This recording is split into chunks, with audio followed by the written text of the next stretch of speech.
വെറും 8.4 സെക്കൻഡിനുള്ളിൽ 0 നിന്ന് 100 കിലോമീറ്റർ വേഗത കൈവരിക്കാനും ഈ വാഹനത്തിന് സാധിക്കും. ഒറ്റ ചാർജിൽ 490 കിലോമീറ്റർ വരെ ഡ്രൈവ് ചെയ്യാവുന്ന കാർ പുറത്തിറക്കി ദക്ഷിണ കൊറിയൻ വാഹന ബ്രാൻഡായ Kia electric MPV. Carens Clavis EV എന്നാണ് ഇന്ത്യൻ വിപണിയിൽ അവതരിപ്പിച്ച ഈ കാറിന് പേര് നൽകിയിരിക്കുന്നത്. 17.99 ലക്ഷം രൂപയാണ് ഇന്ത്യയിലെ പ്രാരംഭ എക്സ് ഷോറൂം വില. വാഹനത്തിന്റെ ടോപ്പ് മോഡലിൽ 24.49 ലക്ഷം രൂപ വരെയും വില വരും. കാറിൽ 2 ബാറ്ററി പാക്കുകളാണ് ഉണ്ടാവുക.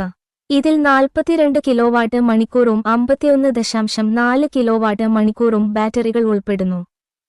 42 കിലോവാട്ട് മണിക്കൂറിന്റെ ചെറിയ ബാറ്ററി പാക്ക് ഉപയോഗിച്ച് ഒറ്റ ചാർജിൽ 404 കിലോമീറ്റർ സഞ്ചരിക്കാനും 51.4 കിലോവാട്ട് മണിക്കൂറിന്റെ വലിയ ബാറ്ററി പാക്ക് ഉപയോഗിച്ച് 490 കിലോമീറ്റർ സഞ്ചരിക്കാനും കഴിയുമെന്ന് കമ്പനി പറയുന്നു. ഇന്ത്യൻ വിപണിയിൽ Hyundai Creta EV, Tata curve EV, MG ZS EV തുടങ്ങിയ മോഡലുകളുമായായിരിക്കും മത്സരം. വെറും 8.4 സെക്കൻഡിനുള്ളിൽ 0 നിന്ന് 100 കിലോമീറ്റർ വേഗത കൈവരിക്കാനും ഈ വാഹനത്തിന് സാധിക്കും എന്നും നിർമ്മാതാക്കൾ പറയുന്നു.